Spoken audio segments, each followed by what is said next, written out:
The question was fluent by now. "I'm sorry, but did you see a young man go into one of those houses?" "At about 10 this morning. He was tall, wearing a blue suit, carrying a bunch of flowers." A boy about 12 stopped to listen, turning intently from one to the other, occasionally glancing at the baby.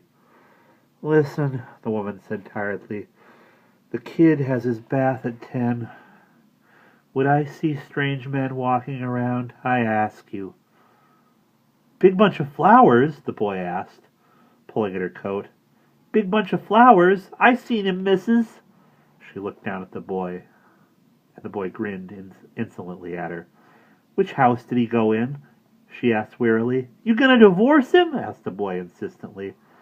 "That's not nice to ask the lady," the woman rocking the carriage said. "Listen," the boy said. "I seen him. He went in there." He pointed to the house next door. "I followed him," the boy said. "He gave me a quarter."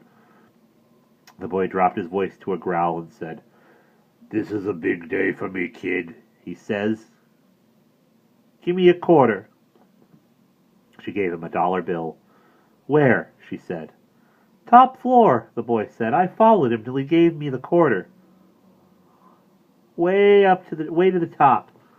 He backed up the sidewalk out of reach with the dollar bill. "You gonna divorce him?" he asked. "Was he carrying flowers?" "Yeah," the boy said. He began to screech. "You gonna divorce him, missus? You got some on him?" He went on, careening down the street, howling. "She's got something on the poor guy." The woman rocking the baby laughed.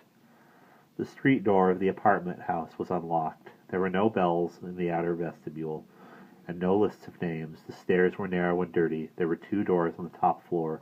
The front one was the right one. There was a crumpled florist paper on the floor outside the door, and a knotted paper ribbon like a clue, like the final clue in a paper chase. She knocked and thought she heard voices inside, and she thought suddenly with terror, "What shall I say if Jamie is there? If he comes to the door?"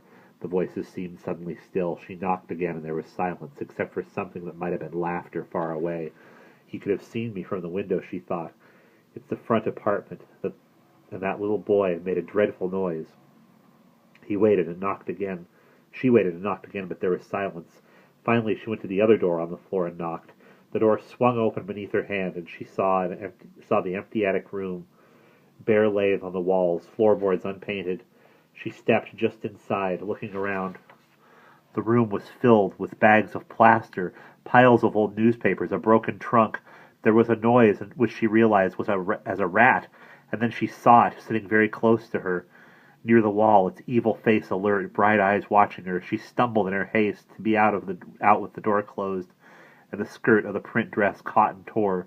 She knew there was someone inside the other apartment because she was sure she could hear low voices and sometimes laughter. She came back many times every day for the first week. She came on her way to work, in the mornings and the evenings, on her way to dinner alone, but no matter how often or how firmly she knocked, no one ever came to the door.